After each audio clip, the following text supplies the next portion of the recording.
think you were going to have free time this hour of the day. Really? Oh, I suppose you must have met Mr. Linney. He took the time to greet me earlier when he passed this way. In any case, you came at a good time. I was just considering reaching out to you to set up a meeting, so I may explain some things that I haven't had the time to before. Aw, Paimon's glad that you remembered. Thank you for keeping us on your mind, what with you being busy and all. Alright, let's have it then. How was Fontaine actually saved? The whole business is still quite the mystery to us. It is strange how words can often leave a bitter taste in the mouth when it finally comes time to say them out loud.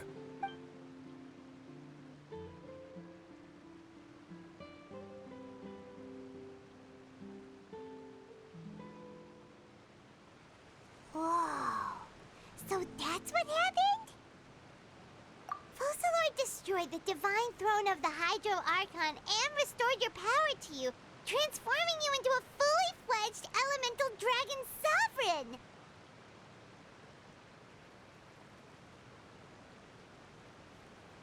But Paimon still doesn't quite get what you did to save the Fontainians from dissolving.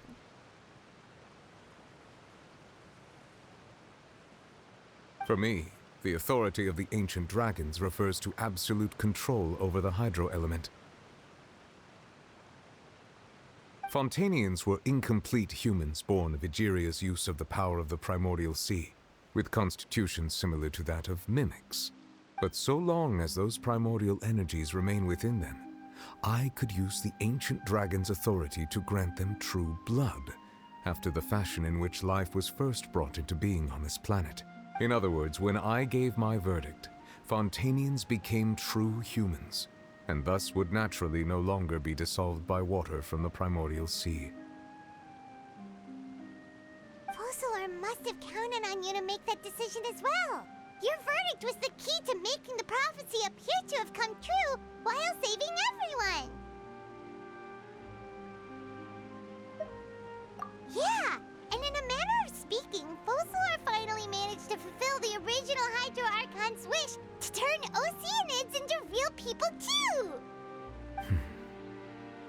It seems from your expressions that you still have more things you wish to ask. Ask away.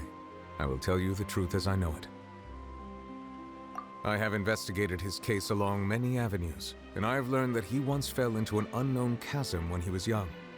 There, by chance, he awakened the all-devouring narwhal.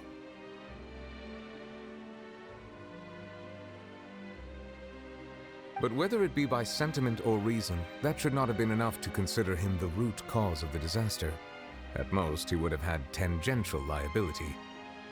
As for the judgment passed by the oratrice during the trial, whether it was due to that liability by association or Focalor deliberately using him to buy time for us on the assumption that he would be able to hold the creature off, I cannot say.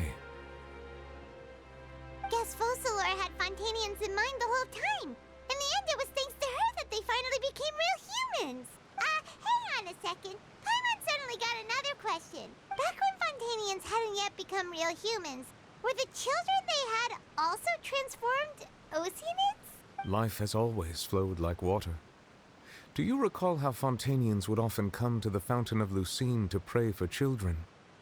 Yeah, Lynette said the fountain is where all the waters in Fontaine converge. In truth, even those couples did not know that such prayers were no mere custom, but instead a form of ritual. Those Oceanids who were blessed within the spring water would later descend as new humans in the coming months. Paimon sorta gets it now. Either way, seems like this ritual won't be of any further use, but it'll probably live on as a local custom. Ask away. I will tell you the truth as I know it. Yeah, about that. Risley said Farina has already left. What's that all about? Ah, Lady Farina. The people are only aware that her death sentence has not been carried out. She abdicated the post of Hydro Archon and left affairs related to that title to me, before leaving the Opera House. I related Focalor's words to her faithfully and completely. After hearing them, she seemed neither saddened nor comforted.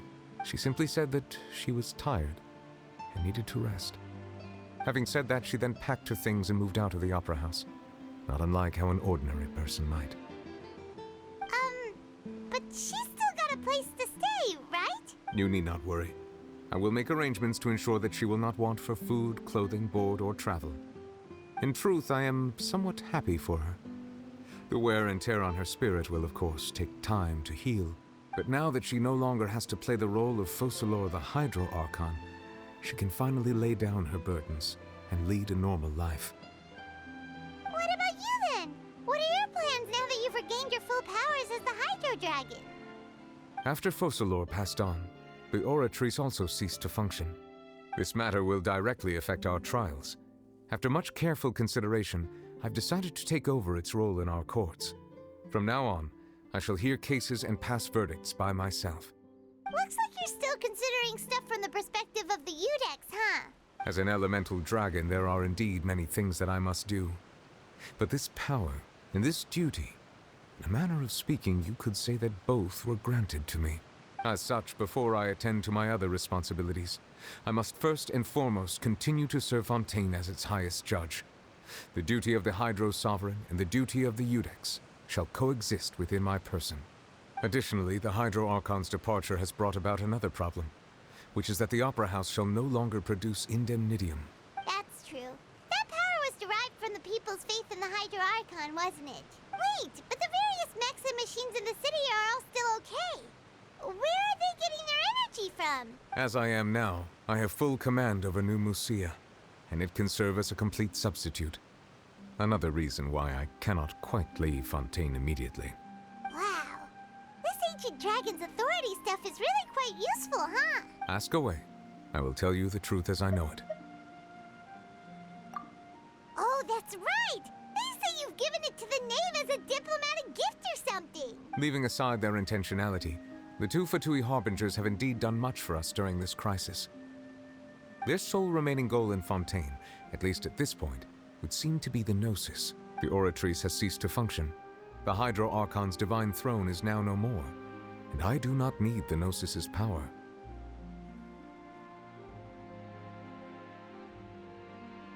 As such, it has lost all meaning for Fontaine. If the Fatui have impure designs, then we might as well accede to their request now, and avoid unnecessary conflict. What complicated considerations! Paimon thought you were just giving it to them out of gratitude to the knave and as an apology to Child. Ask away. I will tell you the truth as I know it. You will soon be heading to Natlan, I presume. I'm afraid that I have little talent as a travel guide, so all I can do is tell you what I know about that land. As far as I'm aware, Natlan can be said to be a nation of dragons. A nation of dragons? You mean like you? No, I suspect that I would not find myself welcome there. Unlike ancient dragons such as myself, the dragons of Natlan have undergone long years of development and evolution. Large numbers of them have entered a form of coexistence with humanity. Natlan is also the nation of war. War ravages those lands like an undying flame. There is one other piece of information I got incidentally from my negotiations with the Knave that I believe may be useful to you. The Harbinger known as the Captain has thrown his hat into the endless ring of war. The Captain. Sounds like a real tough customer. Seriously, everywhere you look, there's a Fatui Harbinger doing their thing. I suggest that you fully prepare yourself before going to Natlan. In the meantime, Fontaine's doors will always be open to you. Ask away. I will tell you the truth as I know it. Hang on a sec. Paimon still got a question about the Gnosis. When we spoke to Linny earlier, he mentioned that your attitude towards giving away the Gnosis had clearly changed. We guessed that there might be some reason for it that only you were aware of. No wonder the House of the Hearth is the Fatui's intelligence division. They are certainly sharp. So regarding this specific issue, I was just getting ready to share something with you. What is it? In truth, I exchanged some further words with that lady named Skirk after sending you two back to the surface. It went something like this.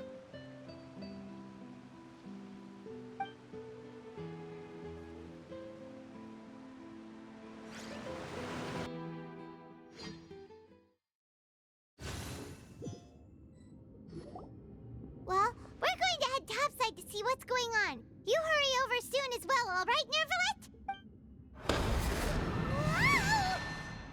What next? The all-devouring narwhal isn't here, so I'm no longer getting any interference. I can finally catch the scent of your power, what it's made of. It is the authority of the planet's primordial dragons, but with something very similar to a god's curse mixed in. It's quite a novel blend. I'm sure I've encountered something like this before. What was it again? I do not know what you speak of. Ah, of course. How could I forget? You should have the remains of the third descender on your person, yes? Remains? I've never heard of any such thing. Huh. According to your parlance, I believe it may be called a gnosis. Well, that much is true. After Focalor's divinity faded, she handed her gnosis to me. But I fear I have never heard of it described in the manner that you just did. I've been training with my master, the Foul, ever since I was young, and I have never returned to the surface since. So most of the information I possess, I got from him. It is only natural for those who are greater than humanity to possess a different sort of common sense, which is why there are so many problems in our attempts to communicate with humans. Regardless, you should probably get rid of objects of misfortune to prevent any disasters from befalling you. To live in itself is a blessing, but once a person dies, the bonds he once had with this world shall all turn to curses. What do you mean by that? No need to fret. These are just my personal thoughts, and my reason for no longer wishing to return to the surface. This third descender you refer to, who are they? And when did they die? Master never mentioned them to me. Perhaps it just wasn't that important for me to know. If you're interested, though, I could ask him. I'll be sure to pass the answer on to you next time. Next time? You believe we will meet again? I do. Wait. I have a disciple of my own, don't I? He can be the messenger then.